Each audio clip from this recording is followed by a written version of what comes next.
New hot and iced Sunrise Batch Coffee from Dunkin'. A bright and balanced, full-bodied blend brewed so you can get summering from sunrise to sunset. And even after that, because that's when you can show off those string lights you hung in the backyard. Or rehung. Enjoy a medium, hot or iced Sunrise Batch Coffee for $2. America runs on Dunkin'. Price and participation may vary. Limited time offer. Exclusions apply. This isn't just basketball. This is the NBA playoffs. And with William Hill Sportsbook, you can dial up the playoff intensity from the palm of your hand. Just download the William Hill mobile app, and your first bet of up to $500 is risk-free using promo code RADIORF. New users only. Must be 21 years or older and present in Virginia to bet. Paid and free bets. Terms and conditions apply. Gambling problem? Call, text, or chat our confidential and toll-free helpline at 1-888-532-3500. William Hill Sportsbook, proud partner of the NBA. Let's make it interesting.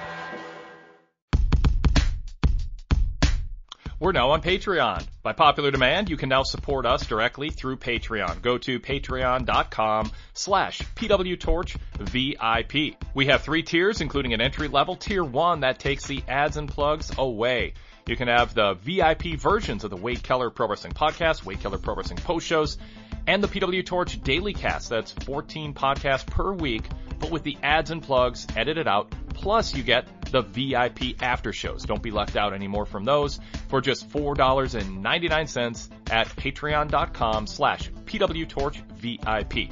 We also have a second tier and a third tier where you can upgrade to get other VIP content, including other VIP podcasts and the PW Torch newsletter, the current ones and 20 years ago version. So go check it out, patreon.com/PWTorchVIP.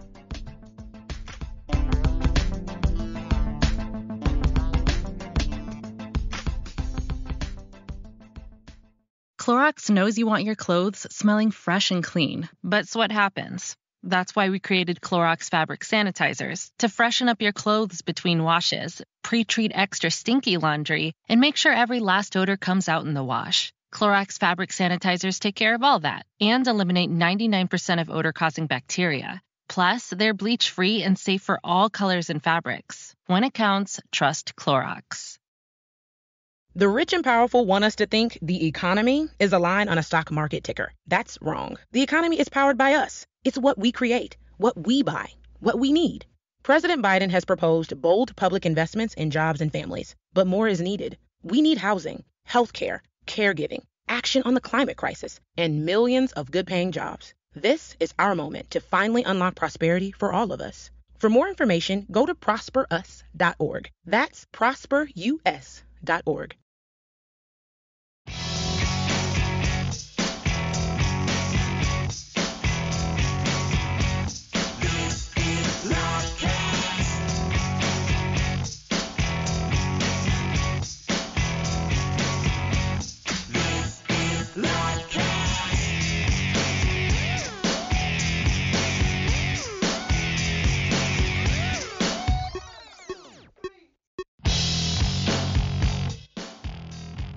If it's Sunday, it's Wrestling Night in America here on PWTorchDailyCast.com. I am Pro Wrestling Torch columnist Greg Parks, and this is July 11th, 2021, and excited to bring you a lot of discussion, a lot of news about the big shows going on in pro wrestling. In fact, we've got one going on right now, and that is ROH in the World, happening as we are live here on Sunday night. So I've got one eye on that show as we get started here on Wrestling Night in America tonight.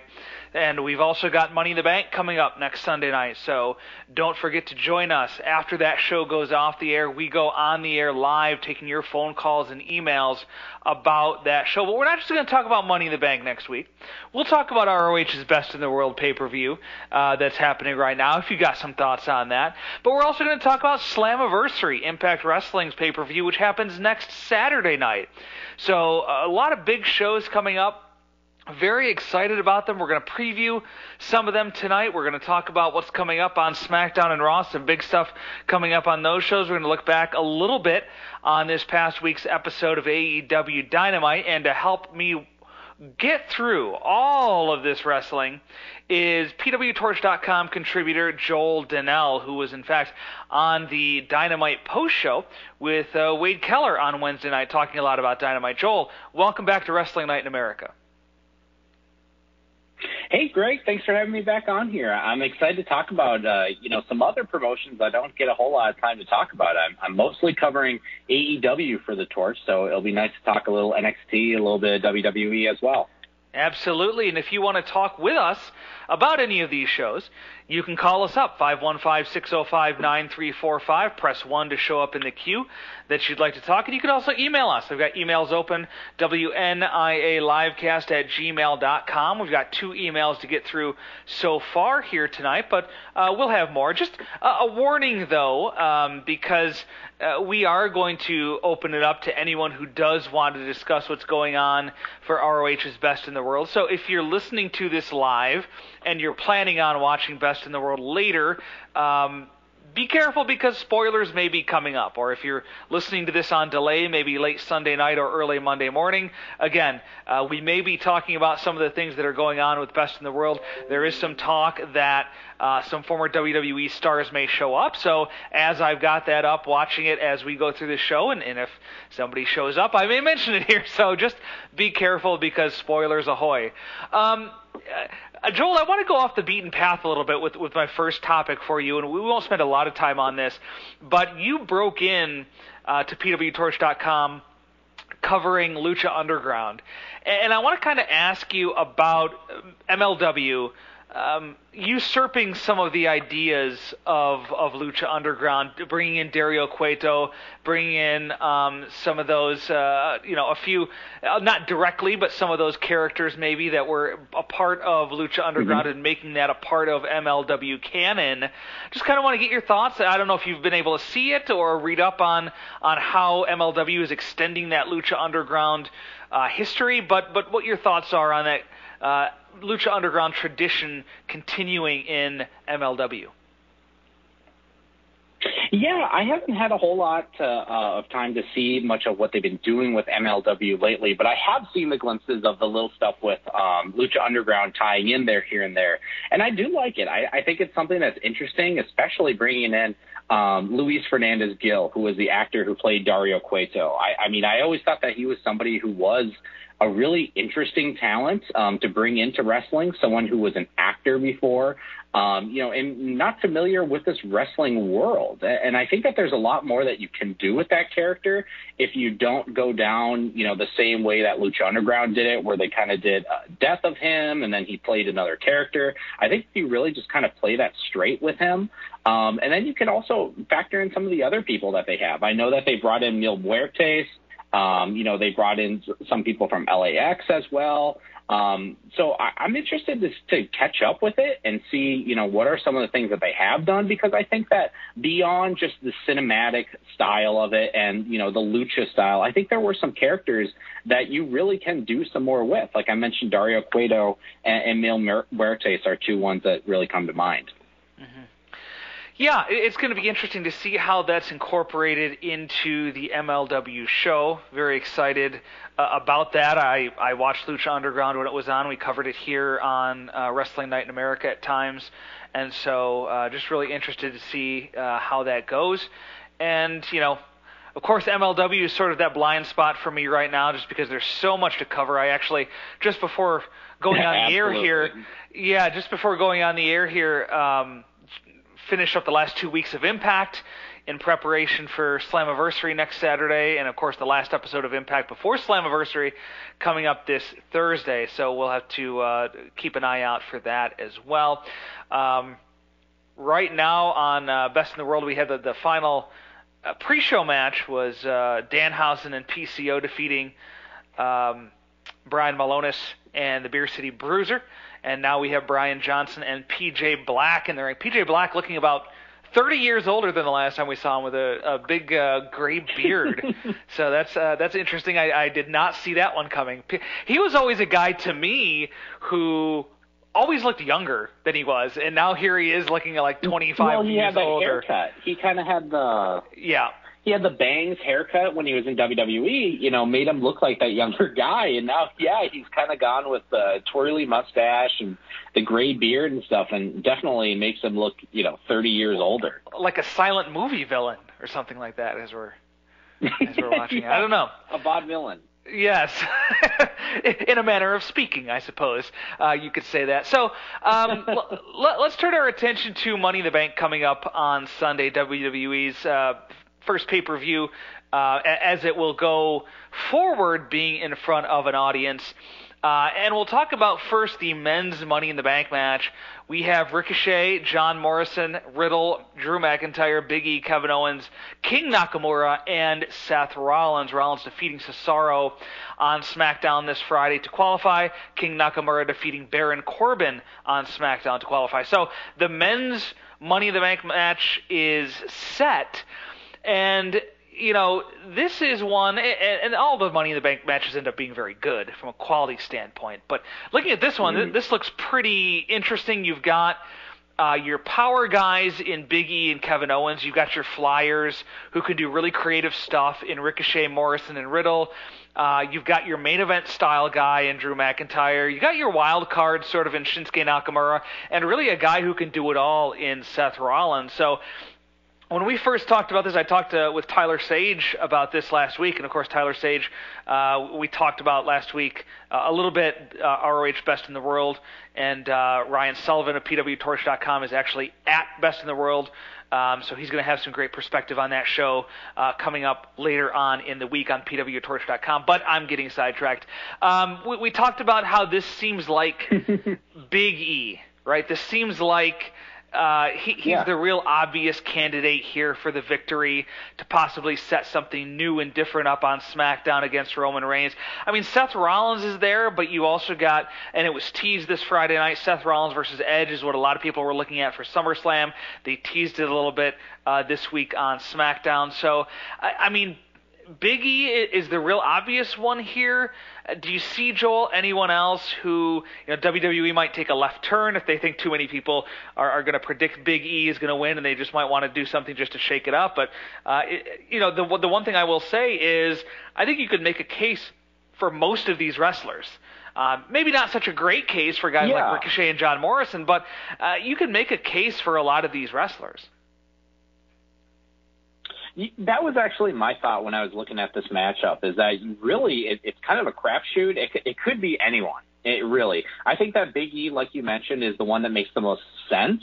When you look at the participants in this, if you look at Seth Rollins, I mean, it's kind of clouded by us hearing things here and there about him going with Edge, and so that one really wouldn't make sense. I mean, sure, King Nakamura, now that he's got the crown, he's the king, sure, you can make a case for wanting to give him the Money in the Bank, but I don't think that he's someone that they really want to invest too much into. Kevin Owens, coming back, he took a little bit of time off there, but again, that just feels a little bit like a rerun if we were to go with Kevin Owens again. Drew McIntyre, he's on his own path right now. He just has swords stolen from Jinder Mahal, so he's got his hands tied with that.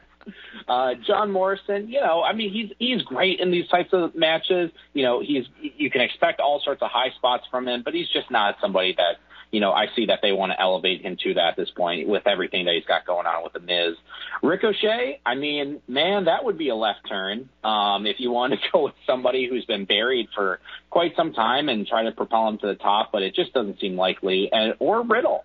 If they want to do something different with Riddle outside of the stuff that he's had with Randy Orton, I mean, you could make a case for him as well. But Big E seems to be the most logical one here. Big E, if he does win, do you see him calling his shot against Roman Reigns and setting up maybe a pay-per-view main event? I look at SummerSlam, and I know John Cena is rumored there against Roman Reigns. Or do you see Big E perhaps taking advantage of Reigns after a match against someone like John Cena and winning? Well, when there's a babyface winner, there's the argument that capitalizing in that way is not really a babyface thing to do, even though it's completely within the rules of the Money in the Bank. So do you see Big E as a guy who says, I want to face you at this event for this title? or is this going to be by any means necessary that he tries to get the title from Reigns? I think he's probably going to call his own shot. I mean, if you're looking at logically, the SmackDown main event, I mean, there's not a whole lot of guys who have been built up for Roman Reigns. I mean, he's plowed through so many people at this point that I could see a scenario where if it is in fact John Cena, who he's going to face at SummerSlam, we don't know that for sure yet, but if that is the case, I could see Reigns going over on Cena there, and then maybe that's the program that you go into in the fall, is that, Big E says, hey, I want to challenge you with the Money in the Bank. I've earned this here. Let's do it at the next pay-per-view.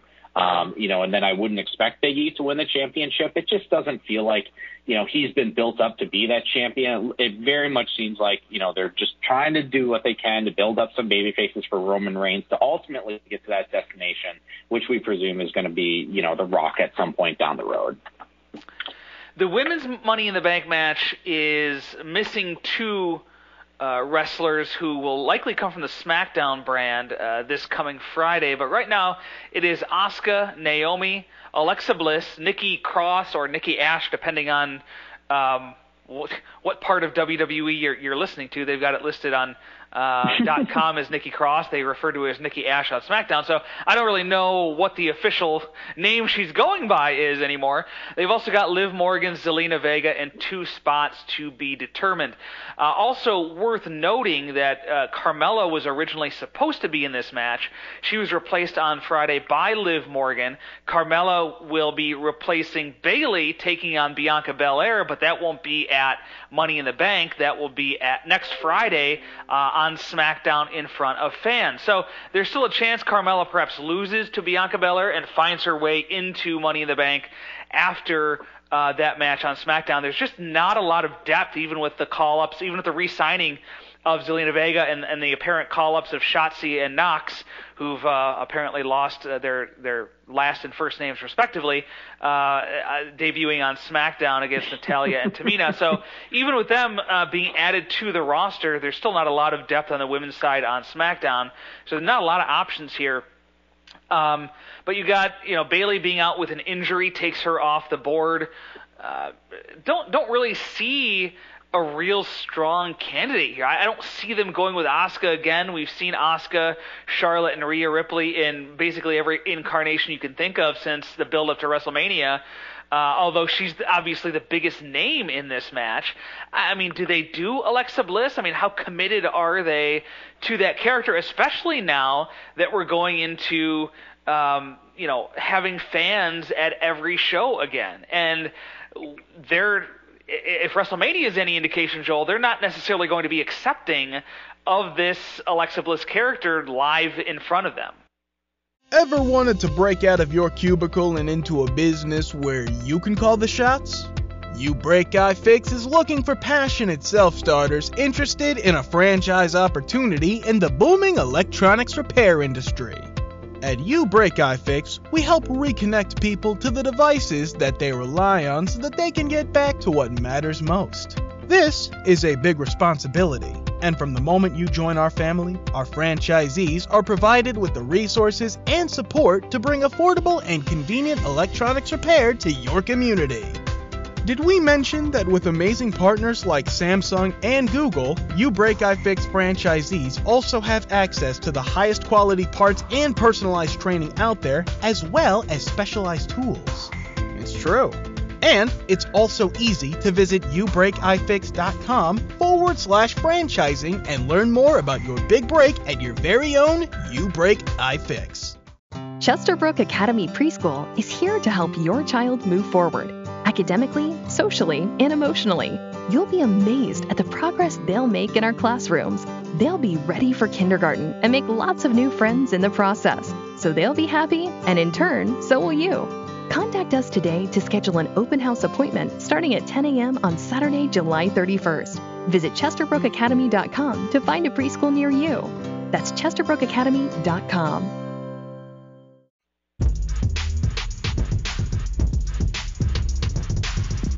Check out our new 2021 PW Torch VIP podcast lineup, including Everything with Rich Fan, hosted by Wade Keller, where on weekends we get together and talk about everything. And that includes our popular Off the Beaten Path segment, where either Rich or I present each other with something to watch that's off the beaten path, and we dissect and analyze and react to it. Sometimes it's weird, sometimes it's nostalgic, sometimes it's therapeutic, and sometimes it's just plucking something from the past that would work today that's not being done.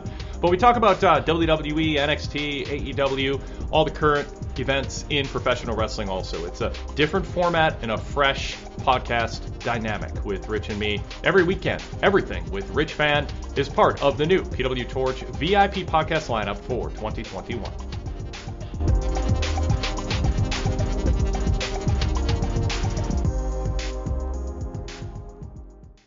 Clorox knows you want your clothes smelling fresh and clean, but what happens? That's why we created Clorox fabric sanitizers to freshen up your clothes between washes, pre-treat extra stinky laundry, and make sure every last odor comes out in the wash. Clorox fabric sanitizers take care of all that and eliminate 99% of odor-causing bacteria. Plus, they're bleach-free and safe for all colors and fabrics. When it counts, trust Clorox.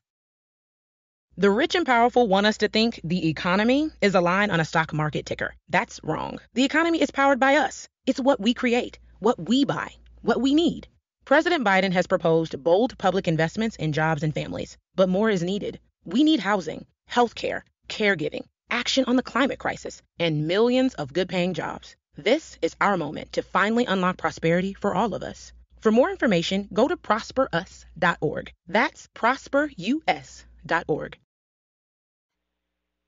Yeah, and that's where I would probably say I don't think that Alexa Bliss is going to be the one, because I don't think that the fans are going to respond well to her when she comes back, when fans are regularly in the arenas. I think that this is very much like the Fiend character, where it sounds great in theory, it sounds fun to somebody writing about it on the internet, but in practice it doesn't fit. It doesn't fit in wrestling. And so, I don't know who else is going to fill out the rest of the rest of this match. I mean, the obvious ones would be, Tegan Nox and Shotzi Blackheart, since they made their debut on SmackDown. Maybe they do something in front of the live crowd where they win another tag match, perhaps against Natalya and Tamina again, to earn their spot in there. Like you said, it could also be Carmella as well, but perhaps maybe they throw a bone to Selena Vega, for re-signing with WWE, going back there after everything that happened with her and the Twitch channel. Maybe this is the bone that they throw her way to give her a major win. I look at Nikki Cross. I mean, I think you go with that if you really want to have a fan favorite in front of fans. I think Nikki Cross could do that with this character.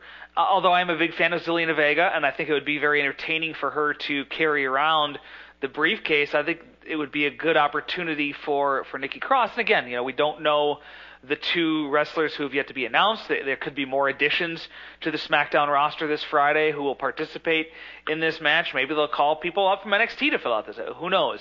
So, but yeah, I don't see a real obvious candidate. Most years, Asuka would stand out like a sore thumb in this match as the obvious candidate.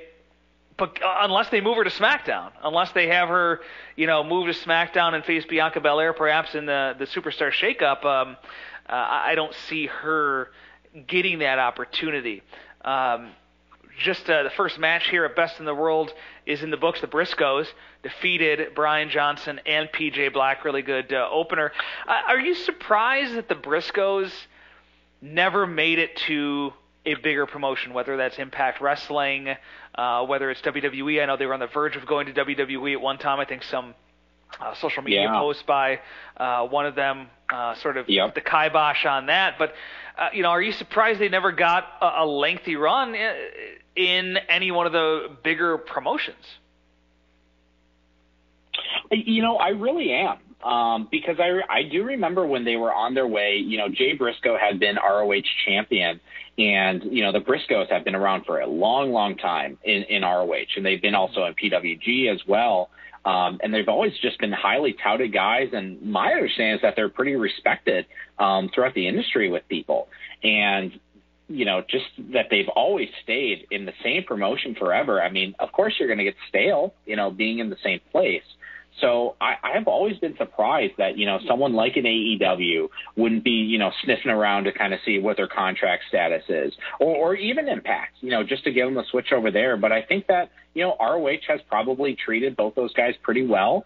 They've given them both decent pushes. And so I think probably in their minds is that they think that, hey, we're financially secure. We've done a lot in wrestling, that they're probably okay, staying in ROH. But I think for them to at least get people talking about them a little bit more, they got to go outside of ROH. I know that they just got back together as a tag team here, but I would definitely love to see something, if they could figure something out with AEW to bring them in there and face any of their tag teams, that could really freshen up that act.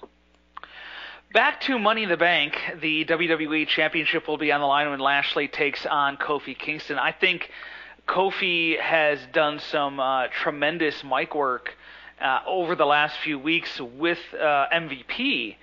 And so I think this is a really interesting opportunity for Kofi. And, he had that unceremonious loss to Brock Lesnar on the first episode of SmackDown on Fox. And I think it really hurt him that he almost went right back into that tag team with New Day, as if it was just a shoulder shrug that he lost the title to Brock. And, I think that hurt him to a degree, as entertaining as that tag team is and as successful as they've been. And now he's getting another opportunity to show his wares here. And a lot of wrestlers don't get that second opportunity at the title chase once they've had that first opportunity and have gone down the card. I look at a guy like Jinder Mahal, and granted injuries have hurt him, but he had that opportunity on SmackDown as the champion, was shunted back down the card, and hasn't been back to the top since. Lashley just is a machine at this point. It just feels like he's on autopilot, and I mean that in a good way, that he's just going forward and he's just clobbering people and he's letting MVP do the talking for him. What's been your take about, I think there was a lot of consternation when they broke up the Hurt business, and I don't, supplementing his act with the women that he brings out every week, I don't think it's been as a negative as people thought. It's been a negative for Shelton and Cedric because they aren't associated with this top act. But in terms of Bobby Lashley, he's kept that momentum even without the rest of the Hurt business doing his bidding for him. Yeah, I feel like that when you watch Raw, definitely Bobby Lashley it feels like a step above everybody else. Besides just being the champion, he's the only one who feels, any bit like serious in what they're actually doing.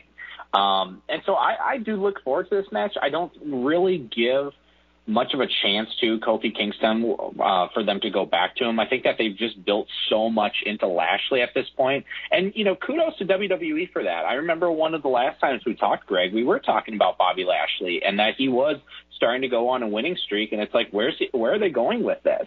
And so he's been dominating people for over a year now. And then now he's the champion. So I think that you want to save that for when you really feel that the time is right.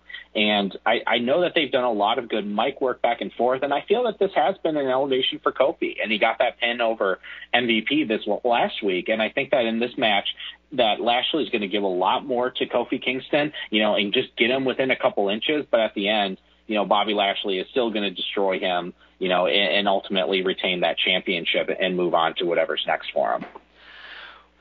Is this one of those deals where Lashley beats Kofi and Kofi goes back to New Day with Xavier Woods, or do you think they keep Kofi? Raw is in desperate need of singles babyface stars. Can they really afford to put Kofi back in that team with Xavier Woods? Mm-hmm. Yeah, I wish I could say that I could definitely say that they would want to elevate him, but I just know how WWE books over the years, and I think that they probably see Kofi as somebody who can just visit those main events and have a good match with somebody, but ultimately they see him, as this kind of comedy guy with Xavier Woods. New Day has been an act that has worked really well for them, and I think that they see Big E because he's the bigger, more muscular guy as the one who they can get to another level, even though Kofi has proven himself that he can, move himself higher up the card. I just don't think that, they're going to make him kind of a regular mainstay at a higher level. I think that what Vince and WWE are probably going to look to do is just find out, who isn't on the roster now, who can they bring back from the past and try and get back some fans instead of trying to earn new fans by putting on, just a good product week in and week out. They're going to reach out for those people who watched during the Attitude Era, who watched, during the 2000s. You see that with Edge, and that's probably who they're going to try and fill out with most of Raw. The bell rings, and we are underway for our second match on Best in the World. It's EC3 versus Flip Gordon, so we'll keep an eye on that as we continue on with Monday Night Raw, Rhea Ripley versus Charlotte Flair, the Raw Women's title. And this is one of those matches that, SmackDown, it was sort of a joke this week that SmackDown ran yet another Rollins versus Cesaro match, yet another Nakamura-Corbin match, and here we are rerunning Ripley and Charlotte. It kind of feels like you're running on a treadmill with Raw. And I don't know if that's sort of a booking philosophy. I don't know if that's just, WWE feels hampered by something, and so they're sort of running in place, or if it's just they're waiting till the crowds come back before they can kick things back into full gear. But, I mean, honestly, there's been maybe one or two really good Ripley versus Charlotte segments since WrestleMania. It's just been hard because both have come off so unlikable at different times. Mm-hmm. The matches are usually good. I made the remark after their match at Hell in a Cell that Ripley and Charlotte seem to have better chemistry than what we've seen out of Ripley and Asuka. But I'm really interested in the crowd reaction to this because of the way that they've been portrayed. Unless something happens on Raw this Monday night that puts one of them strong over as a babyface, I think they could be greeted by a cold crowd on Sunday at Money in the Bank. Yeah, I don't think you're wrong, Greg. I mean, that's been my perception of this, is that it's just they're so unlikable. I mean, especially this last week on Raw where it's just Rhea mocking, Charlotte again, and it's just like it's not something that it doesn't feel like what a babyface would do at all. And you're right that there's so many matches that feels I'm not sure if she's even supposed to be a babyface over and over again. Right, I'm confused about. Well, I just try and read the Thunderdome crowd and see what the fans are doing. Are they giving a thumbs down or are they giving a thumbs up? Right. I mean, that's really my how I'm trying to interpret this is just by what they're guiding the fans to do. But yeah, I mean, this is one where they screwed up at that WrestleMania by having Charlotte beat Rhea Ripley, and I feel like they've just been trying to extend this to do a do-good for Rhea by waiting until it happens in front of the fans for her to get her clean win over Charlotte. I mean, that's how I perceive this is going to happen, and I think that they think that Rhea is going to get a great reaction from this in front of the crowd, and I just don't think that that's going to be the case. I think that she's been cooled off so much from everything that's happened, and I just don't see her, at this level of somebody who's up and coming anymore. I feel like she's been defined down now that we've seen her, regularly on the main roster. And, I don't know if you can build her back up again, in the same presentation. It's going to be a tough one, but I wouldn't be surprised if it is a cold crowd for both of them. The real interesting thing is going to be when they separate Ripley and Charlotte, when they go their separate ways. Whether Ripley is champion or not at the time, how's she going to be positioned there? Is this going to be the same character, or is this just a character that they want to oppose Charlotte? And, does Rhea go against a heel, which would kind of make her a babyface again? I don't know. It's going to be, hopefully that comes after this match, because I think we've seen Ripley and Charlotte in enough incarnations that we're ready to sort of move on from that. Yeah, go ahead if you've got anything else on that. Yeah, I was just going to say that it continues. I know we keep saying this, but it feels like WWE is still in this holding pattern, until fans come back. But it feels like really we're not going to see what is truly meant to be like their real storylines until we get to SummerSlam, until they start building up that major show. And then we're really going to get a better idea of kind of the directions they're going to go, how are fans reacting to things. So it just, again, it feels like we're just kind of running on a treadmill doing the same thing just in a waiting period. And if you're listening to us live, I want to play, even if you're not, if you're listening a day or two later and you want to catch up on the ROH Best in the World results, Sean Radican has his Best in the World pay-per-view report at pwtorch.com, so make sure to check that out. And finally, Roman Reigns versus Edge, Universal Championship. There was some question as to when Edge would come back and even what brand he would come back on. You know, with the way he lost to Roman Reigns at WrestleMania, there was some thought that maybe they'd move him to the Raw brand and have him do something there, maybe against Bobby Lashley, give Lashley a fresh opponent. Obviously, Daniel Bryan was able to overcome that loss to Reigns and be a credible challenger in the aftermath. So now Edge sort of taking that same route that Bryan took, and I think, Joel, the ending is going to be the same as well as it was for Daniel Bryan, where Roman Reigns gets the victory here at Money in the Bank.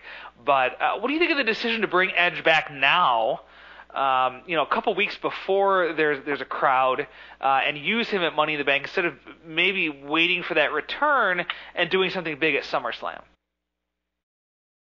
I have PenFed, that's a fact. I have PenFed, that's a fact. My credit card purchases get me cash back. My credit card purchases get me cash back. No one else gets these rewards. Sergeant, that is just plain untrue. What in tarnation? Sir, PenFed's Paracash Rewards card isn't just for military members. Anyone can get cash back on all purchases. Ah, Figgins, you've ruined my favorite song. PenFed Credit Union. Visit PenFed.org/PowerCash. To receive any advertised product, you must become a member of PenFed, insured by NCUA. The rich and powerful want us to think the economy is a line on a stock market ticker. That's wrong. The economy is powered by us. It's what we create, what we buy, what we need. President Biden has proposed bold public investments in jobs and families, but more is needed. We need housing, healthcare, caregiving, action on the climate crisis, and millions of good-paying jobs. This is our moment to finally unlock prosperity for all of us. For more information, go to prosperus.org. That's prosperus.org.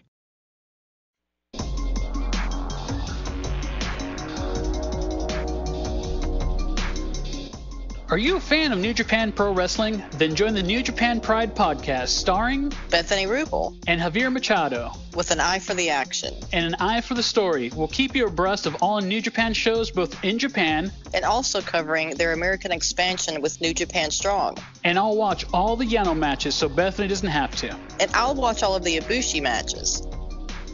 Wait a minute. I didn't script that.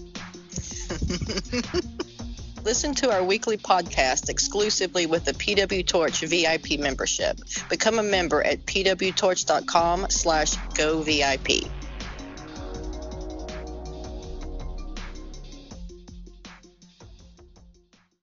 Streaming only on Peacock, a new original comedy. Me, in a punk band? We Are Lady Parts. A confused mix of hash anthems and sour girl power.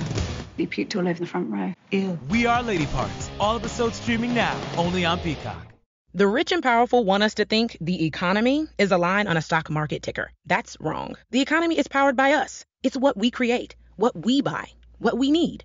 President Biden has proposed bold public investments in jobs and families, but more is needed. We need housing, healthcare, caregiving, action on the climate crisis, and millions of good-paying jobs. This is our moment to finally unlock prosperity for all of us. For more information, go to prosperus.org. That's prosperus.org.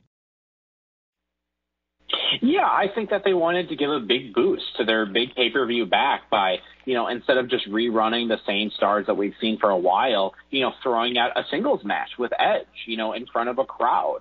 I don't think that we've had that yet. I know that he was in the Royal Rumble when he made his debut back, but I don't think that there's been a singles match. I know we had WrestleMania and that triple threat. So, that's definitely a draw in a way to boost ticket sales beforehand. But, of course, the performances in the story, I think have been very well done. All the promos by Edge have been great. I thought that this segment, the closing segment on SmackDown, was well done with the return of Dominic Mysterio and Rey. And then they announced on Talking Smack that this week on SmackDown that they're going to have a 6-man tag with Roman Reigns and the Usos versus Edge and the Mysterios as well. So I like the way that they've done this, but it just feels like weird in the way that we have some inklings that we've heard things that maybe Edge is going to go into something with Seth Rollins. So you wonder if Rollins is going to get involved in this match at all. Does the Money in the Bank play a factor into this?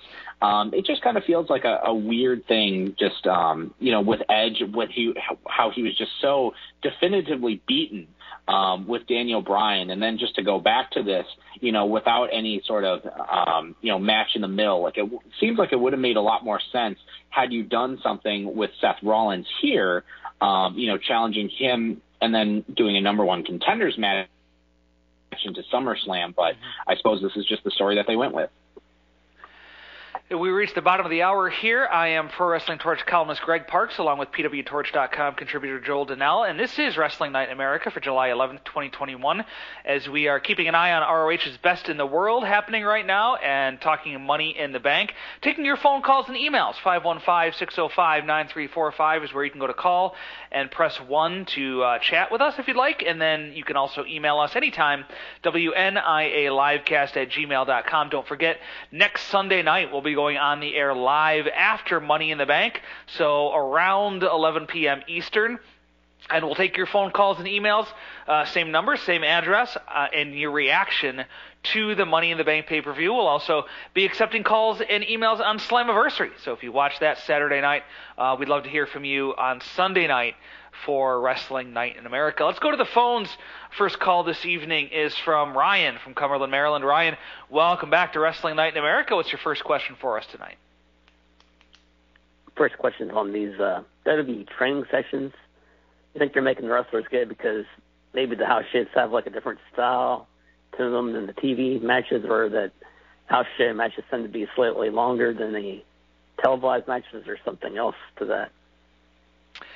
I think it's probably, a lot of people are going to scoff at this and say it's silly and say these people are trained. Well, what's the big difference?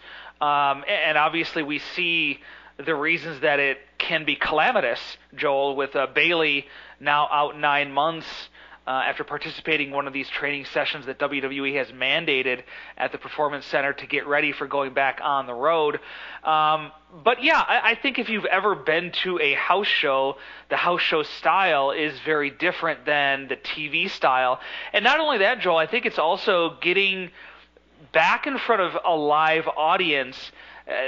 Wrestling without a live audience is very different than wrestling with a live audience. And we saw how some wrestlers were able to adjust very early on, very well, Bayley being one of them, by the way. And there were a lot of wrestlers who had a difficult time adjusting.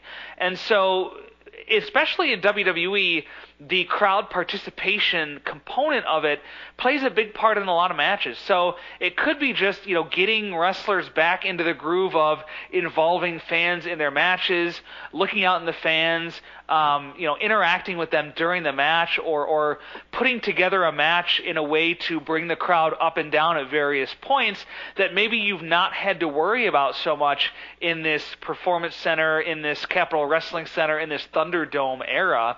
But what do you think about this WWE mandated training sessions that they've had going on? Yeah, I mean, I think that in theory it sounds really nice, to have some trainings for them to go back on the road and learn how to work that style again. But to me, it really just kind of comes off on what WWE does a lot, which is overthink these things. WWE has been very different than other promotions in the fact that they've worked in this Thunderdome, in front of just these fans who are on screens. And so that's been a very unique and different experience than a lot of other promotions who have either just gone empty or they've had scattered crowds before. But to me, it just kind of feels like something that WWE is kind of overthinking a little bit.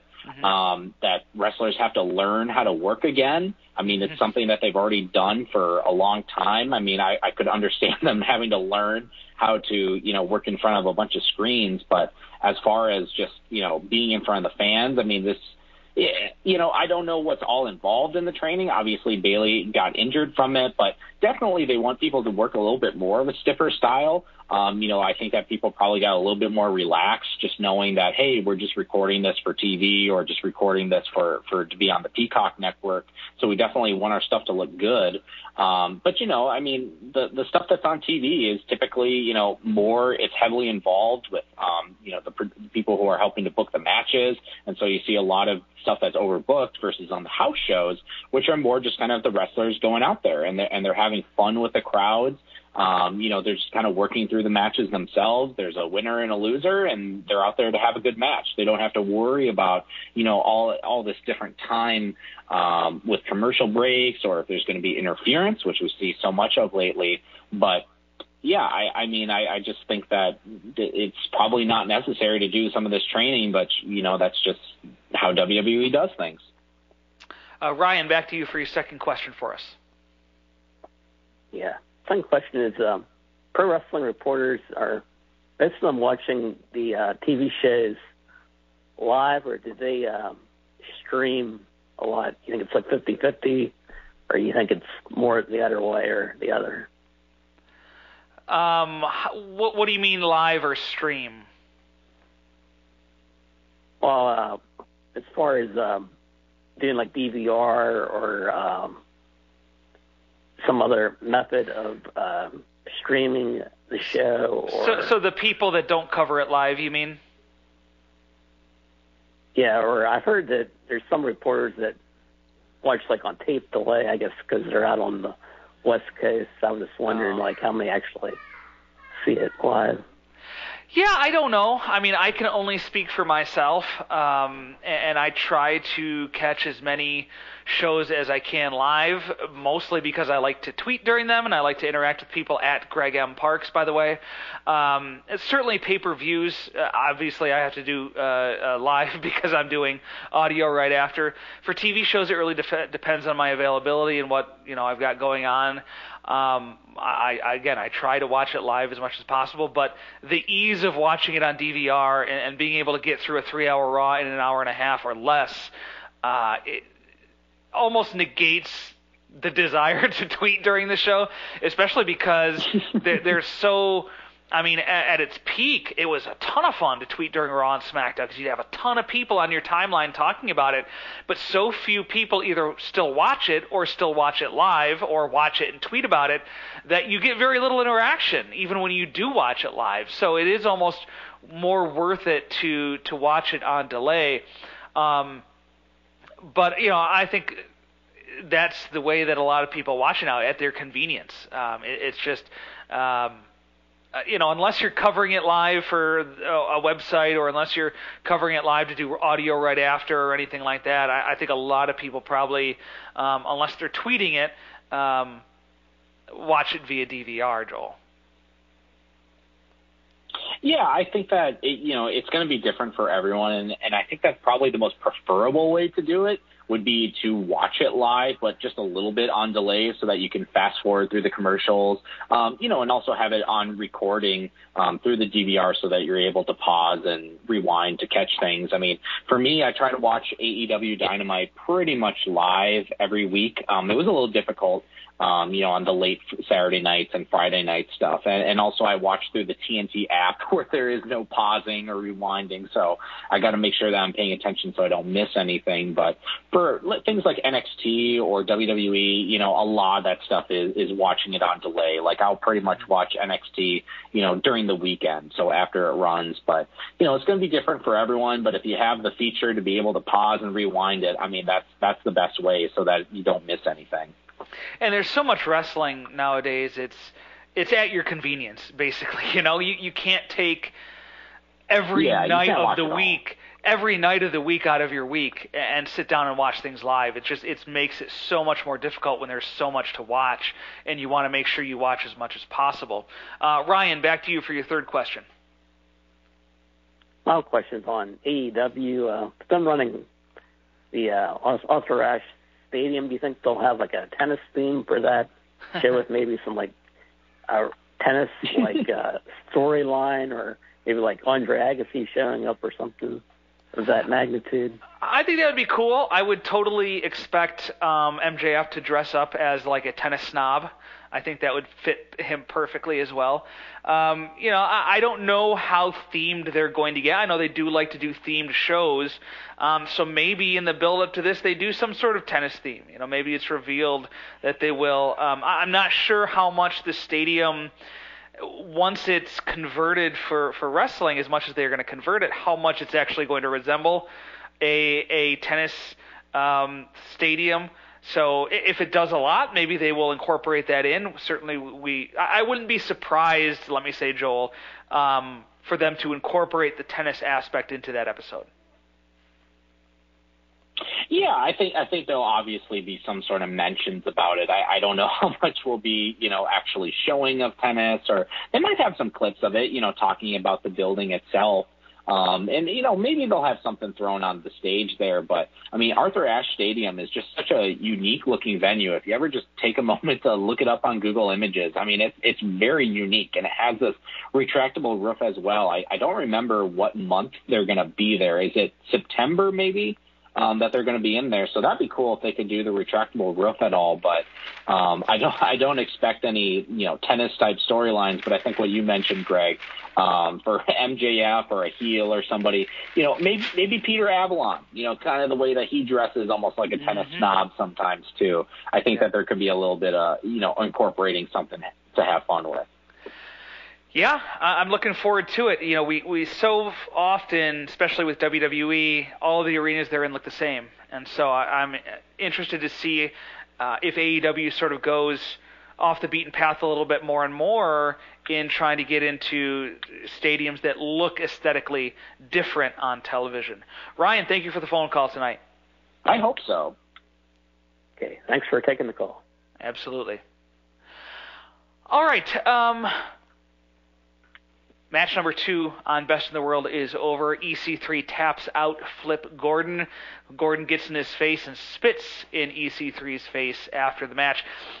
After being cut from WWE, EC3 had, I thought, what was a fun diversion back to Impact Wrestling, where he played almost a mystical character that was really being used to pump Moose up and get Moose to be more serious and to be more threatening, and that's still the Moose we see today. It worked. It transformed Moose. EC3 went on his way after losing a cinematic match on pay-per-view to Moose. I thought it was nice. Speaking of EC3 in WWE, Joel, did WWE drop the ball on him, or was he kind of overrated coming in based on his character work and impact as Ethan Carter III? The rich and powerful want us to think the economy is a line on a stock market ticker. That's wrong. The economy is powered by us. It's what we create, what we buy, what we need. President Biden has proposed bold public investments in jobs and families, but more is needed. We need housing, healthcare, caregiving, action on the climate crisis, and millions of good-paying jobs. This is our moment to finally unlock prosperity for all of us. For more information, go to prosperus.org. That's prosperus.org. New hot and iced Sunrise Batch Coffee from Dunkin'. A bright and balanced, full-bodied blend brewed so you can get summering from sunrise to sunset. And even after that, because that's when you can show off those string lights you hung in the backyard. Or rehung. Enjoy a medium, hotter iced Sunrise Batch Coffee for $2. America runs on Dunkin'. Price and participation may vary. Limited time offer. Exclusions apply.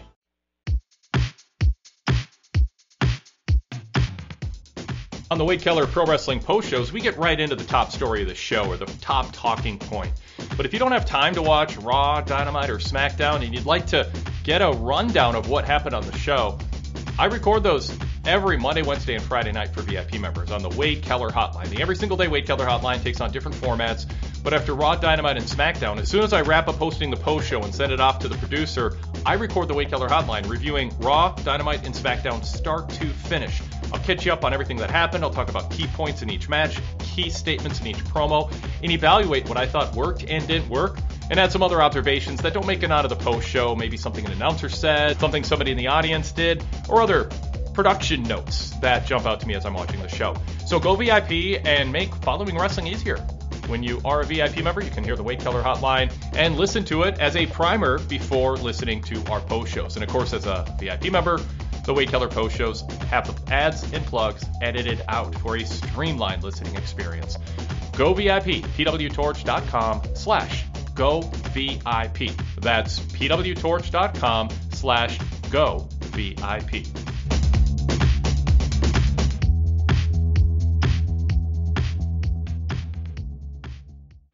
The rich and powerful want us to think the economy is a line on a stock market ticker. That's wrong. The economy is powered by us. It's what we create, what we buy, what we need. President Biden has proposed bold public investments in jobs and families, but more is needed. We need housing, healthcare, caregiving, action on the climate crisis, and millions of good-paying jobs. This is our moment to finally unlock prosperity for all of us. For more information, go to prosperus.org. That's prosperus.org. Your AC works overtime all summer, so be sure to replace your old air filters with new Filtree air filters. They recommend updating HVAC filters at least every 3 months all year round. So order your Filtree air filters today at Filtree.com. Let's clear the air. You know, I always found him to be just an intriguing wrestler where it's like, what do you do with this guy? He's got this, amazing body. He's got a kind of a quirky, different personality. And I think that, something must have happened, with him in WWE where they just didn't see it in him, or, there could have been some sort of grudge that they were holding against him. Maybe it has something to do with him, being the storyline nephew of Dixie Carter. I mean, I don't know, but I mean, I'm really happy that he has stayed out there, and still trying to get better. I mean, even at 38 years old, he hasn't given up on wrestling, and he's still trying to reinvent himself and doing different things. So, I never saw him as kind of this main event guy or somebody that WWE totally missed the boat on, but I definitely think of him, as a good talent. Maybe he just doesn't fit that WWE mold of personality or whatever it is. But I think that he definitely has a place on someone's roster. Yeah, and we're going to get the 6-man tag match for the 6-man tag championship coming up right now with Shane Taylor Promotions against Dak Draper, Eli Isom, and Dalton Castle. That's match number 3. I also just got a message from one person we won't be hearing from tonight that we usually hear from each and every week, and that's Reverend Keith from Baltimore, because he is at the ROH show.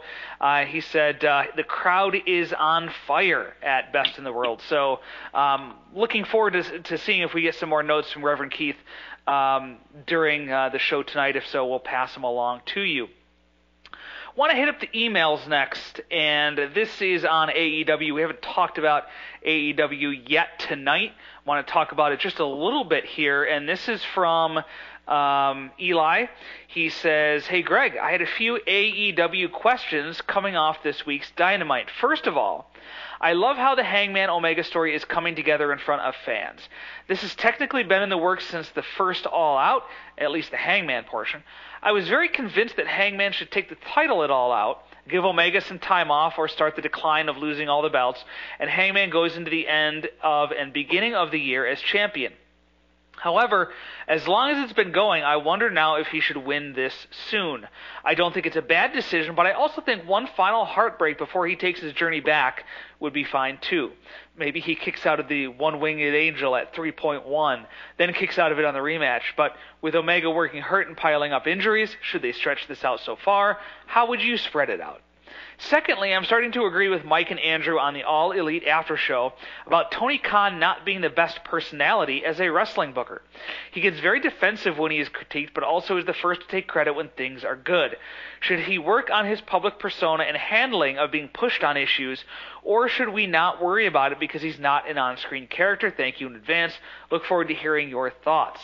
Thank you, Eli. The Hangman Page Omega question was one that I wanted to broach with you, Joel, here tonight.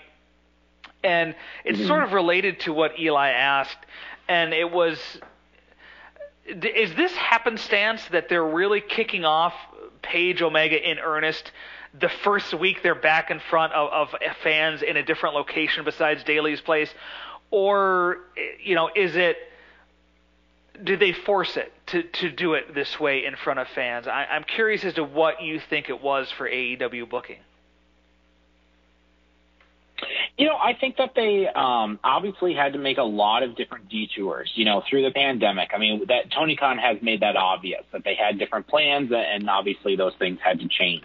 And one of those things was the Hangman Omega storyline, where those two were super, super hot together. I mean, Hangman Page was one of the most over guys in the company before everything shut down. And, they had to take a detour with him. And so they lined him up with the Dark Order, everything that happened with Brody Lee, that was just very tragic and unfortunate, but they tried to, continue on with that group and kind of make Hangman Page their friend. And I think that he has started to gain back more momentum, but we have seen throughout in all of AEW is the story of Hangman Page, just he's almost there, and then he doesn't do it. He's almost there, and then another loss happens or something else happens to him. And so I feel that this really is the right time to do this with fans coming back, that they're going to be really behind him going into this championship match. And I presume that this is going to happen at All Out. And after seeing the response for Hangman Page and how fans organically started chanting his name this past Wednesday, I think that that's a really positive sign that now may be the time for Hangman to beat Kenny Omega. I don't know if that was originally the plan last year at All Out, and we'll never know. But right now, with everything that Hangman has done to this point, it just feels like, now may be the time for him to run with that championship. We'll see how some of his reactions go. There's probably about 8 weeks until All Out happens. But now with Omega kind of running through a lot of the opponents, I mean, that's what Don Callis has been saying, is that, there's no one else for Kenny Omega to beat. I mean, sure, you could say some other people to throw in as well, but it just feels like that Hangman Page, it's time for him to start running with that championship and become, that top main event player that people have talked about for a couple of years now. Is that stretched out far enough? I mean, you do want Page chasing, but given how long this has been built up, and this has been building up for a long time, even if it's not been front and center on screen, is the payoff too quick almost to do it at All Out? I know that's still a little ways away, but more to Eli's point, how would you stretch this out? What do you do after that? Do you have Omega get a rematch?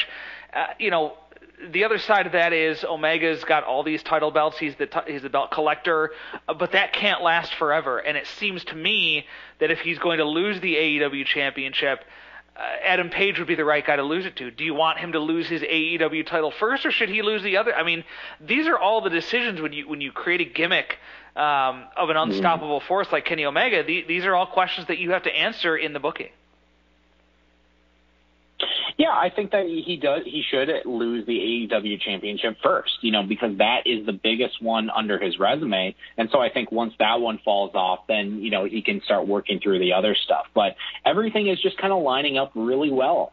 With that potential championship match being in Chicago at All Out. I mean, that's as, white hot of a crowd that you're going to get. And I think that crowd is really going to be behind Hangman Page and wanting him to finally see him win that championship, because a lot of those fans, travel to a lot of these same events and they've seen, this story play out, where I just can't foresee a situation where they would be rejecting Hangman Page and wanting Kenny Omega to win in this. I think that they'll definitely be cheering for both guys, and they'll be wanting to see just a great match coming out of this. But I just feel that where the AEW crowd is at this point is wanting to see Hangman Page finally get to that next level.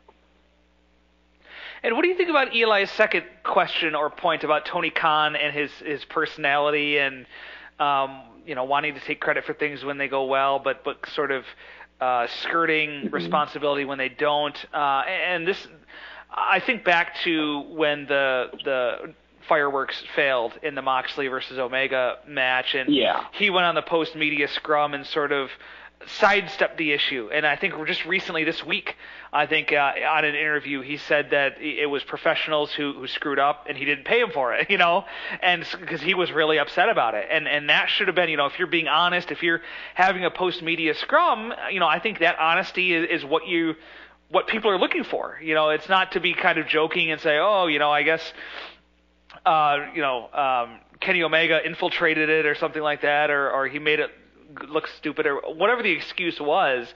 You know, my thought on it is, I guess I really don't care. You know, unless it starts affecting his booking. Like, I don't care what his personality is as Booker. He's not an on-screen character. That's not affecting, as long as it's not affecting the quality of the show, and to me I haven't seen any evidence that it is, I guess I don't care what he takes credit for and what he doesn't. Yeah, I mean, I guess that, you know, he probably doesn't want to come off as someone, you know, like a liar to fans, but that's not how I perceive him. I mean, a lot of people is going to give him a lot of latitude on this because he's a promoter, you know, and that's kind of what promoters do. That's kind of their job, is to spin things, you know, into being a positive. But at the same time, he's also trying to play this person as, like, you know, an insider wrestling fan. Like, I'm one of you guys. I'm a wrestling nerd. I'm really into this. And so I think it's just important for fans to realize what his real job is as well, is that he is running this company. He is a promoter. He is a booker. And so he's going to have other motives to, you know, make his stuff look good. You know, and he's going to skirt away from some of the criticisms, and I think that's fine, you know, because that's just his job. And so, like you said, Greg, I mean, it really doesn't matter to me. I mean, I don't want him to come off as, like, you know, leading people in totally in the wrong direction, because I think he can lose some credibility with the fan base, and they won't see him, you know, as one of them, you know. But I think in instances like the fireworks not going off, you know, for the explosion match, I mean, you know, he was trying to react to that in the moment, and of course he's upset about it, but he doesn't want to make it seem that way to the fans because they were already so deflated, you know. So he's going to try and spin it into another way, and then the truth's going to come out down the road, and that, I feel like that's just kind of part of the game. Yeah. A couple more AEW things I want to run through with you quickly before we go back to the phones. The first show outside of Daly's Place, what did you think of the crowd? I thought they were really good. I mean, there was some surprises there. You know, there was moments where I thought that they were going to be a lot more hot, and then they weren't. And maybe I said, too, that might just be my expectations were very high. You know, Miami is not typically, you know, known for as being a wrestling type city. You know, it's not a Chicago, it's not New York or Philadelphia. But I think that overall, I mean, it was a really big positive. They had a really good show out there, and so I would expect it to get a good reaction. And I think that as each week progresses and fans see, you know, from the previous week, oh man, everybody went crazy for this, and so the next time I go to the show, I'm going to go crazy for that as well. And so I think that's just going to continue to build so long as they keep putting on these really great shows that they have been so far.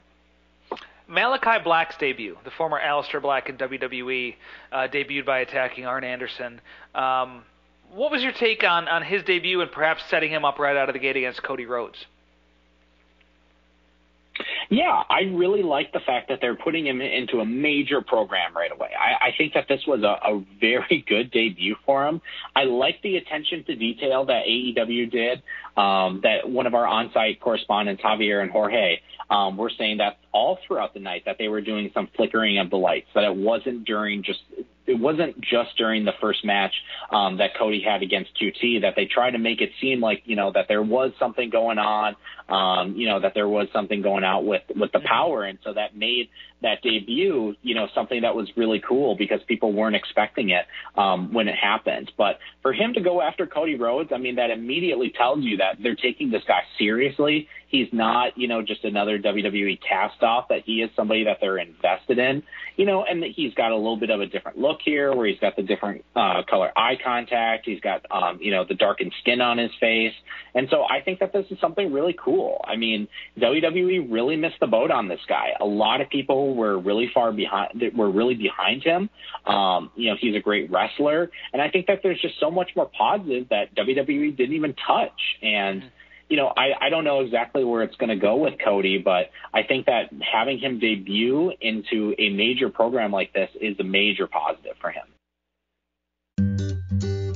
Switching to Geico is a good idea, especially when you consider everything. First off, Geico makes it easy to switch. They have licensed agents available 24/7 online or over the phone. But if it's so easy, you might start thinking everything is easy, even big wave surfing. And it's not. It's actually quite difficult. Well, if you switch to Geico, you could save hundreds on car insurance. And you could keep saving by bundling your motorcycle, boat, and RV, plus your home or renter's insurance. But saving money might lead you to make some questionable purchases, like a 20-foot feather boa. And do you know how hard it is to clean a 20-foot feather boa? Well, they do have an industry-leading mobile app you can use to pay your bill, file and manage a claim, or add a new driver. But when life gets a little easier, it makes you too confident, and you start calling everyone Ace. And you're better than that. Well, Geico has a 97% customer satisfaction rating and has been saving people money for 85 years. It's hard to beat that. But you're right. Switch to Geico. It's obviously a good idea. This is Peacock. I love it! It's streaming your favorite shows, movies, live sports, breaking news, exclusive originals. It's The Office. That's what she said. Chrisley Knows Best. It's gonna be Todd's Way or the Highway. And Peacock original shows like Punky Brewster. Holy macanoli. So whether you're in the mood for every live WWE pay-per-view or every episode of Law & Order SVU, Peacock's got you covered. Peacock. Watch for free, upgrade for more. Stream now at peacocktv.com. Searching for more great pro wrestling talk? Then join me, Jason Powell, host of the free weekly Pro Wrestling Boom podcast. Each week, you'll hear the latest news and analysis from me and my team at ProWrestling.net, along with other pro wrestling media members. Plus, the Pro Wrestling Boom podcast features long-form interviews with notable names in the pro wrestling industry. Subscribe in iTunes, Stitcher, Downcast, and all your favorite secondary apps, or visit us directly at pwboom.com. Once again, that's pwboom.com. Spotify is where millennials and Jay-Zs are creating, curating, and experiencing culture. And now they're ready for a reset. Gen Zs can't wait to reconnect with their friends in real life. And millennials are still trying to manage work-life balance at home. One thing they have in common, audio is helping them navigate what's next. Audio, music, podcast, ASMR, soundscape, playlists. Learn more about both generations in Culture Next, Spotify's annual trend report. Switching to Geico is a good idea, especially when you consider everything. First off, Geico makes it easy to switch. They have licensed agents available 24/7 online or over the phone. But if it's so easy, you might start thinking everything is easy, even big wave surfing. And it's not. It's actually quite difficult. Well, if you switch to Geico, you could save hundreds on car insurance. And you could keep saving by bundling your motorcycle, boat, and RV, plus your home or renter's insurance.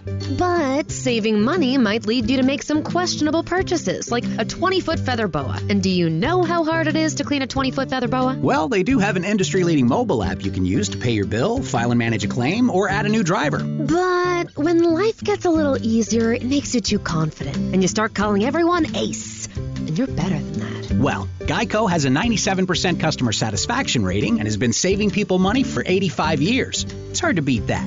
But you're right. Switch to Geico. It's obviously a good idea. Last week on this show, I talked about Andrade's in-ring debut against Matt Sydal, and I said that if there was anyone I would want to debut in the ring with, it would be Matt Sydal, because I think he could make me look amazing. I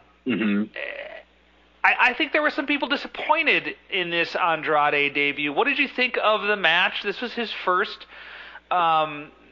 impression to the AEW audience. So I was curious as to your thoughts about his match against Sydal.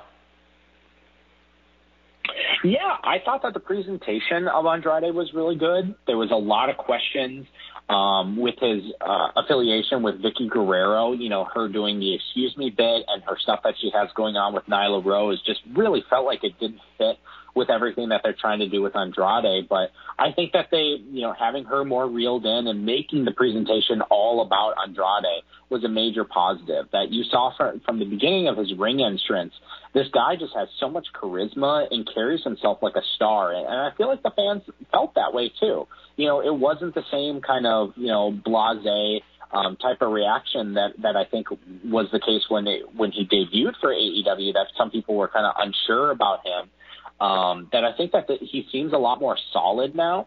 And I think that as long as they continue the same way that they did this past Wednesday, that he's going to be on the right track. I mean, like I've said, that we know that he's a really good wrestler. He has great charisma. And then to have this match with Matt Sydal, they tried to build him up the best that they could going against Andrade, so that Andrade could beat somebody, who wasn't just a nobody on the roster, but also not somebody who's, too much of a big name. So, not beating, a Pac or Phoenix or Pentagon, somebody with a bigger name right away.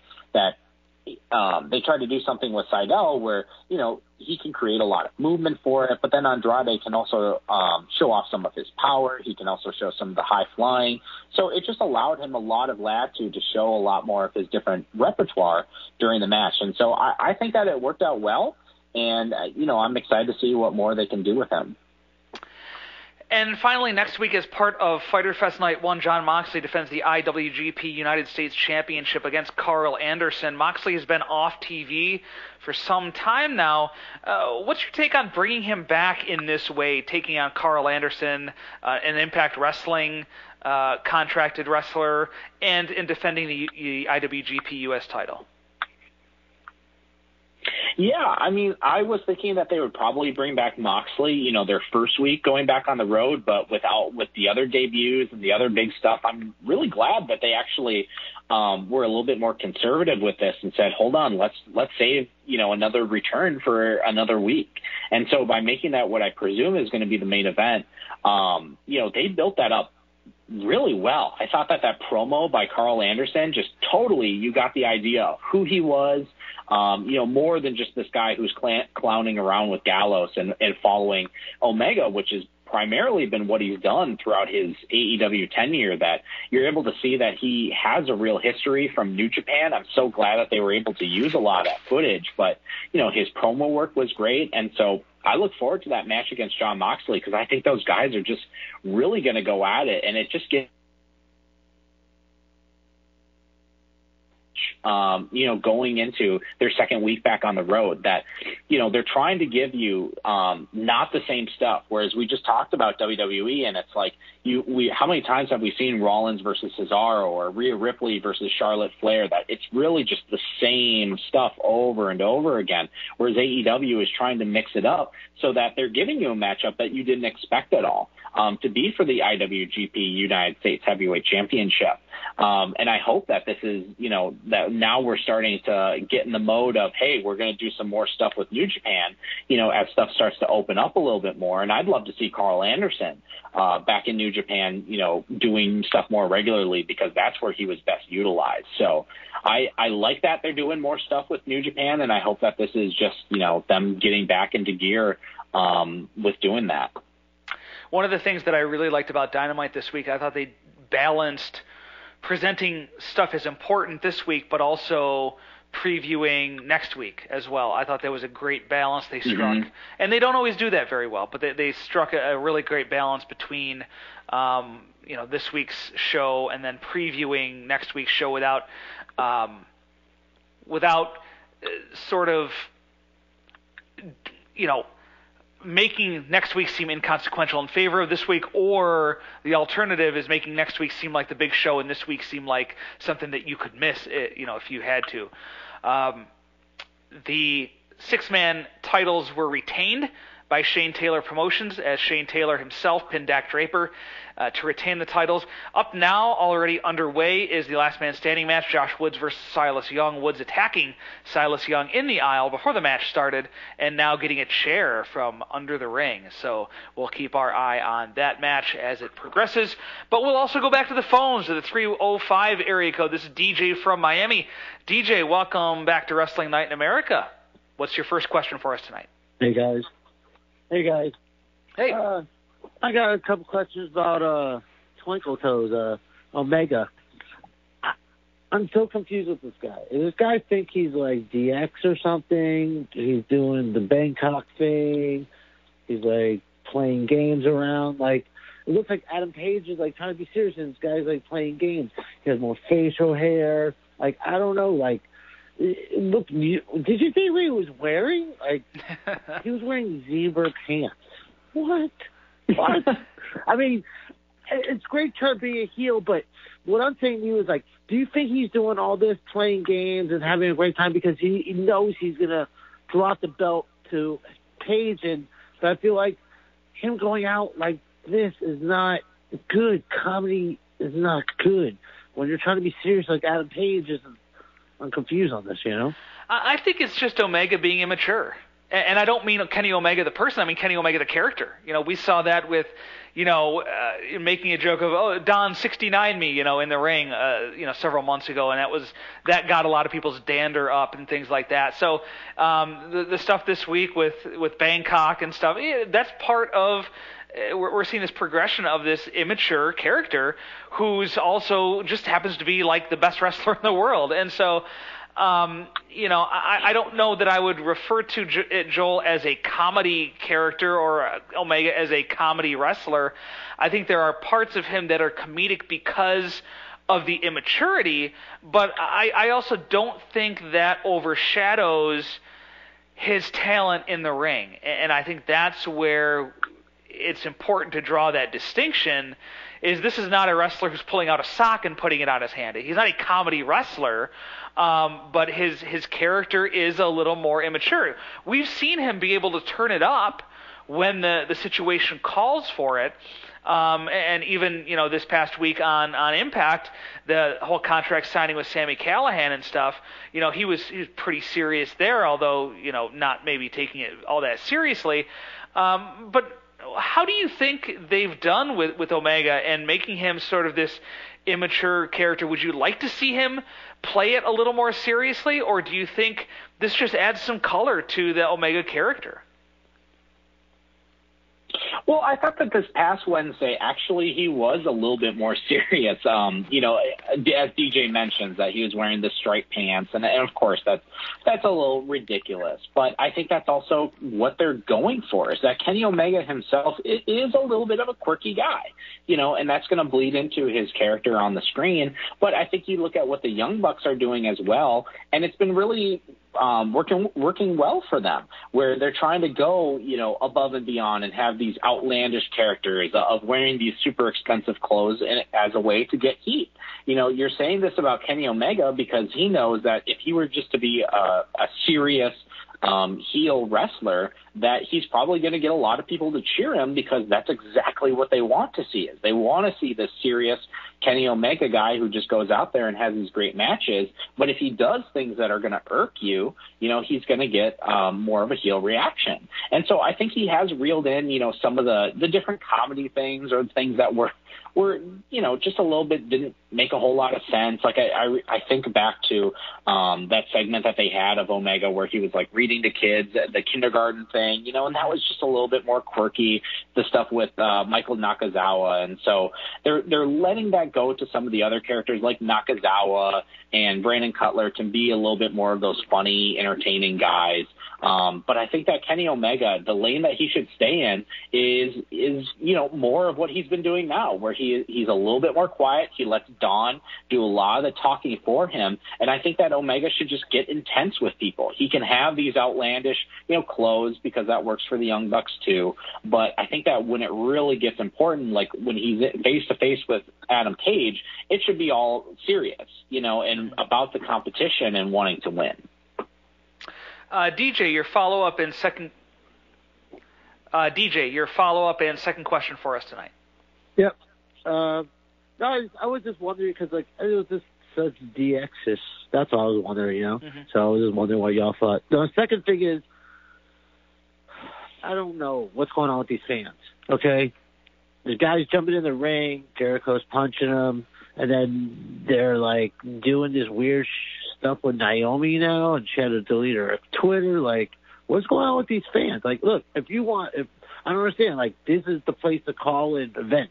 You don't do crazy stuff like that. I mean, you jump in a ring, you're going to get your head caved in. Like, who doesn't know this? If you're a wrestling fan, you should know this. And he's taking credit, like, it was so cool what I did in doing it for you guys. What? What are you talking about? Like, I don't know what's going on with these fans. Like, what's going on? Yeah, it's not been a banner week for wrestling fans. Naomi having to delete her Twitter with fans getting after her after Jimmy Uso's DUI, which she has nothing to do with, and then the fan jumping into the ring at the AEW show, is going on Twitter to take credit for it, and so fans jumping into the stands is not new. Joel, is fan etiquette something that we're all going to have to get used to again? Are we going to have to reteach this? And if someone tries to jump in the ring, you have wrestlers use it as an example and just beat the crap out of the person to kind of hold that up as an example of, if you're going to do that, this is what's going to happen to you. Is fan etiquette going to have to sort of be relearned as we go back into having crowds again for the first time in a year and a half? I mean, I hope not. I mean, the stuff on social media, I mean, that's going to continue to happen, and that happens in all sorts of other places beyond just wrestling, where people, are always going to be looking for somebody who's vulnerable to just go after them and pile on with the mob mentality, whether it's justified or not. And in this case with Jimmy Uso, that's pretty low for people to go after her for that.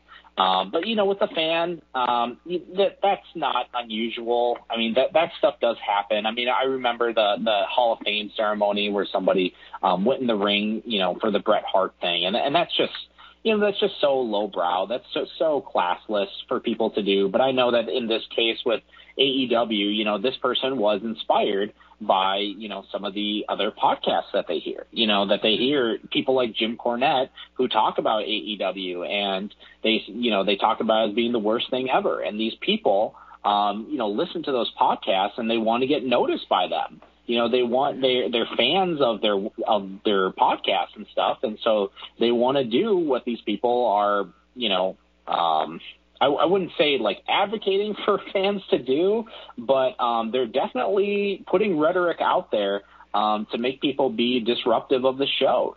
And so I think that's just part of it, and that stuff's going to continue to happen.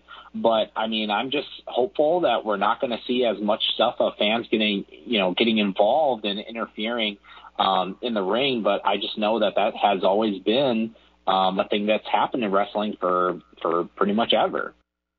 The rich and powerful want us to think the economy is a line on a stock market ticker. That's wrong. The economy is powered by us. It's what we create, what we buy, what we need. President Biden has proposed bold public investments in jobs and families, but more is needed. We need housing, healthcare, caregiving, action on the climate crisis, and millions of good-paying jobs. This is our moment to finally unlock prosperity for all of us. For more information, go to prosperus.org. That's prosperus.org. New hot and iced Sunrise Batch Coffee from Dunkin'. A bright and balanced, full-bodied blend brewed so you can get summering from sunrise to sunset. And even after that. Because that's when you can show off those string lights you hung in the backyard. Or rehung. Enjoy a medium, hot or iced Sunrise Batch Coffee for $2. America runs on Dunkin'. Price and participation may vary. Limited time offer. Exclusions apply. Daily Cast listeners, thank you, first of all, for streaming the shows. Be sure you're subscribing. Just search PW Torch in Apple Podcasts or wherever you listen to pro wrestling podcasts.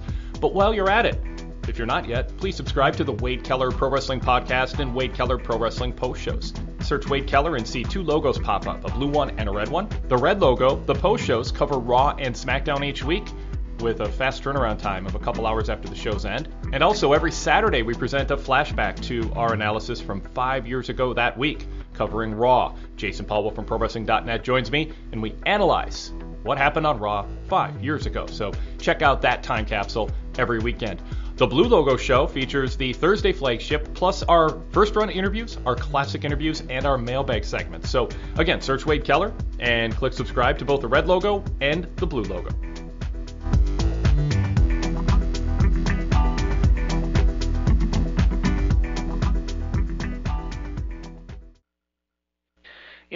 You have to be careful when you have that podium, when you have that microphone, and whether or not Jim Cornette is playing a character who hates AEW because it attracts people who hate AEW, or whether or not he genuinely dislikes the product, he has to understand that there are people who take what he says as gospel and who are rabid fans of him and his show.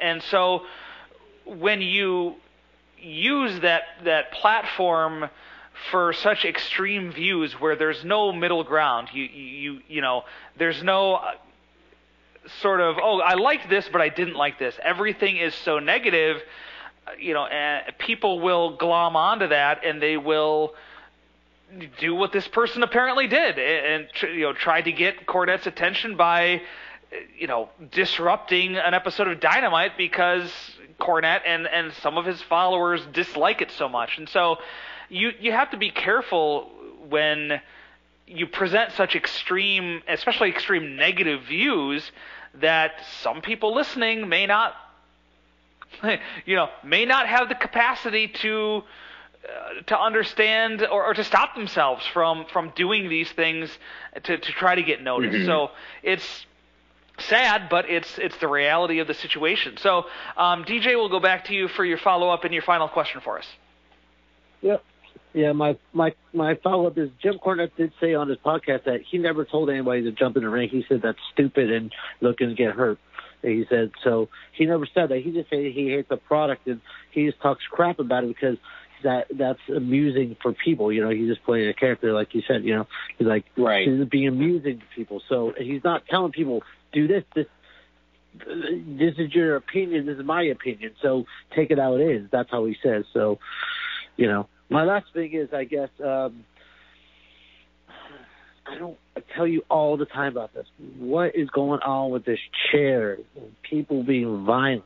Like I don't understand. Spears is sitting there, and all of a sudden a chair's flying through his head. Like, come on. And then, like, are they teaching these kids to learn something? Like, it's always violence with these guys. The other day, you know, it's just like when they get juice. Like, they don't need juice. I don't know what they're doing. It's just like, and then the guy, every time, like, when they do the chair thing, the guy has to sit down. Like, that's old already. Like, I don't know what they're doing with these guys, with these chairs and these different violent things. Like, wrestle already. Like, if Tony Khan is such a quote-unquote guy who loves wrestling, you don't do that stuff. You don't teach kids to get juice or throw chairs at people. You teach them how to wrestle. You know what I'm saying? I don't know what is going on. Like, if he has all these old guys in there, they should stand up and say, this is not wrestling. Wrestling is moves and blah, blah, blah. I think that the fact that you have so many older guys in there is why there is juice, because in that era, that's what guys did. You know, they bladed. And I think part of it, too, is AEW is looking to offer something different than WWE. They're looking to offer an alternative. And right now, WWE doesn't blade. WWE, you know, doesn't do the violence with the chairs so much. You know, obviously they use chairs and things like that, but maybe not to the extent of AEW, which will do a little more chairs to the head, even if they get the hands up.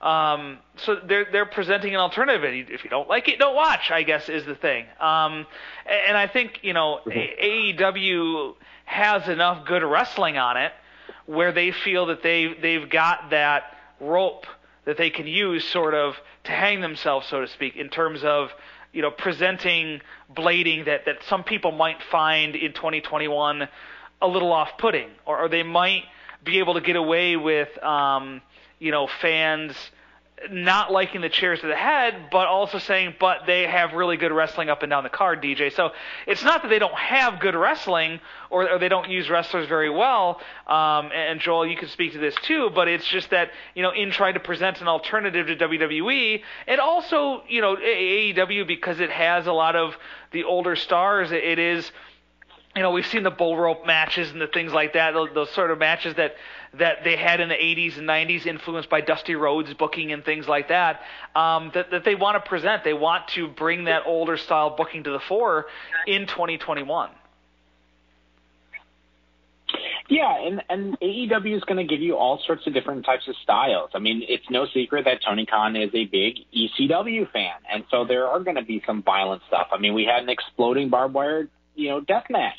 So we're going to get all sorts of different styles, and I think the key to it is just, the way that it's used and how frequently it's being used. You don't want to do too much blood. You don't want to use too many weapons. And I feel that, AEW has done quite a few stipulation matches of trying to use weapons and stuff, and I think so far they've gotten away with it because, like you said, Greg, is that there's so much other good wrestling on the show that they can afford to do some of these other things. But they want to be careful with it and not just do too much of it, so that it just wears people down or turns people off. You don't want to have blood every single show to where people are like, ooh, I don't want to see this. But, if it's going to get over an angle, then absolutely, do what's going to do that as long as it's safe for the performers involved. But, where I've been really put off is by the different chair shots to the head.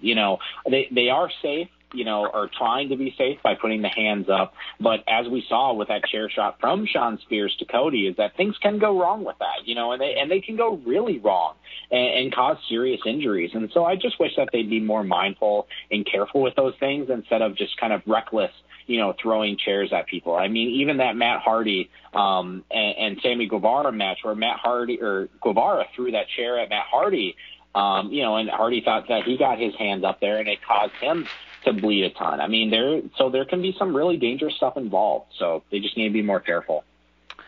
Yeah, I agree. You want to walk that line of presenting something that kind of looks dangerous, but also doing it as safely as possible. I think that's the key in wrestling, no matter what company you're a part of. DJ, thank you for the phone call this week. Well, let me add something really fast. The Cody thing with the mat with the strap. He had the QT had that thing around his neck. Okay, did you see that? That was so dangerous. He could have broke his neck. That was not cool.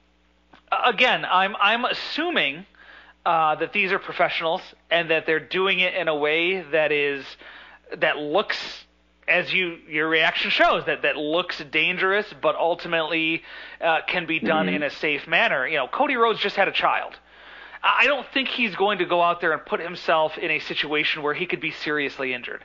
At least I hope not. And so, again, I think there are things to get upset about in terms of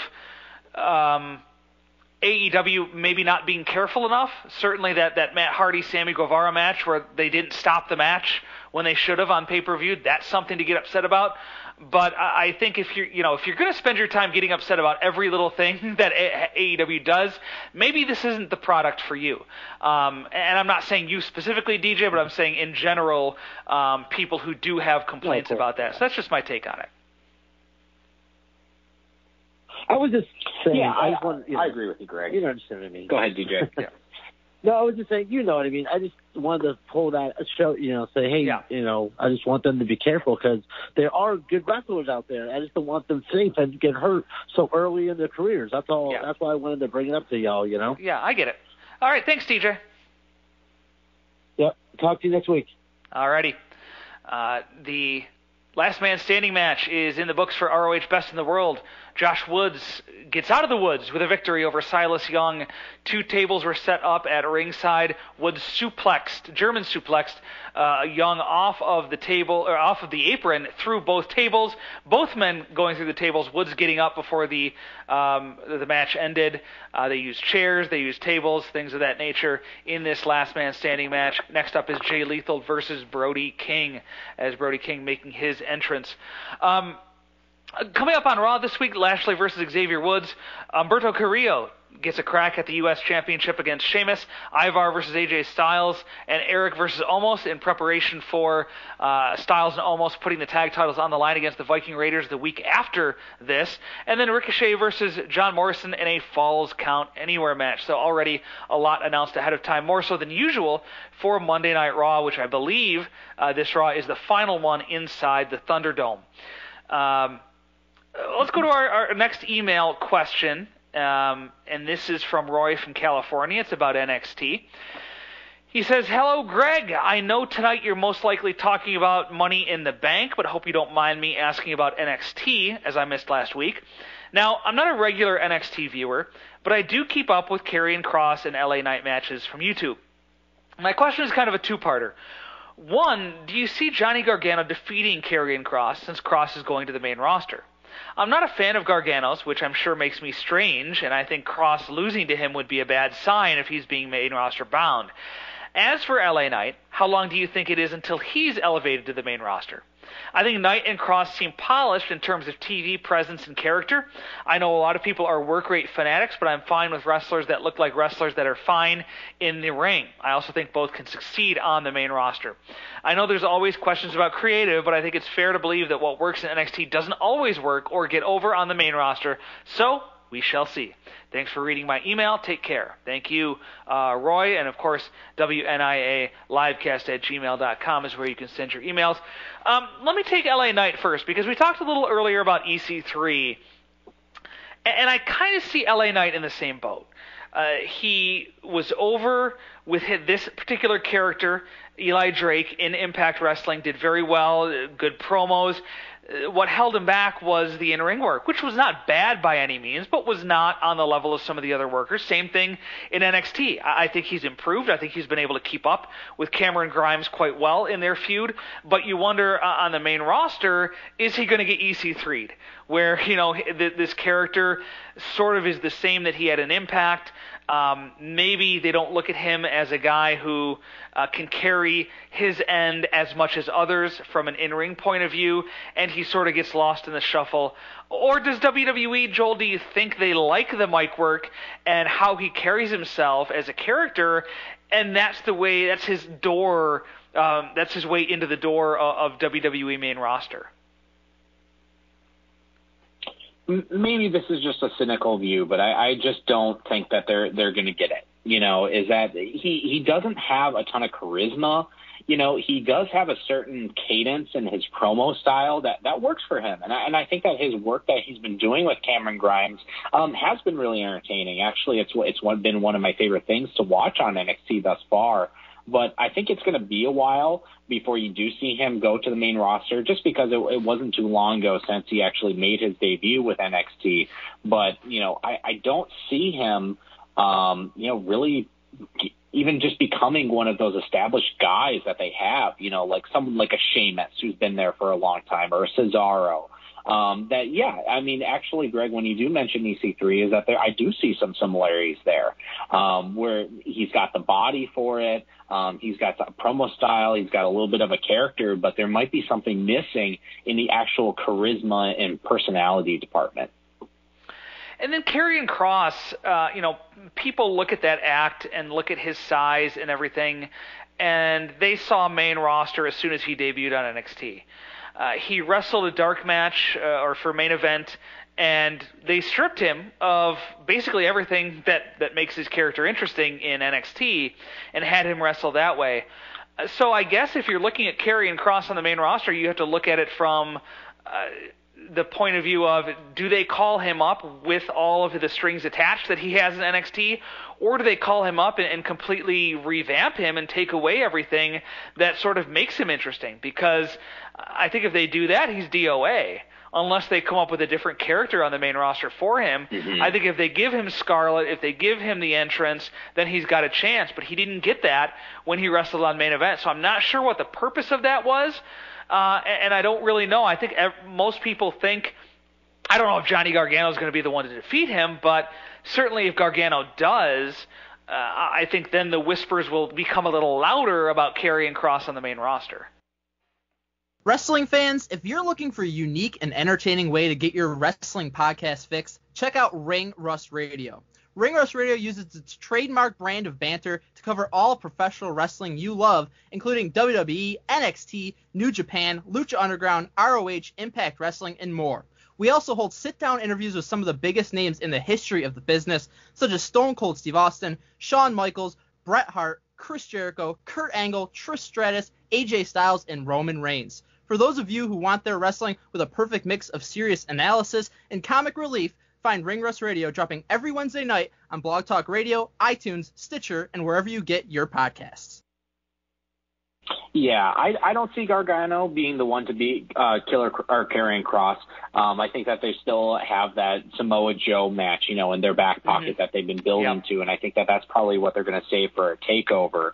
But yeah, for Kross going to the main roster, I mean, again, it's just, I haven't seen Vince just take the people from NXT and keep the things that work really well about them on the main roster. I see him just kind of taking it, at a very surface level, kind of sees what their character is. They can keep some things about it, but you can sure bet he's probably going to be reduced to just one name, either Karrion or Kross. It's not going to be both of them, and it's probably not likely that he's going to keep Scarlett as well, and the whole entrance and stuff. I mean, I don't think that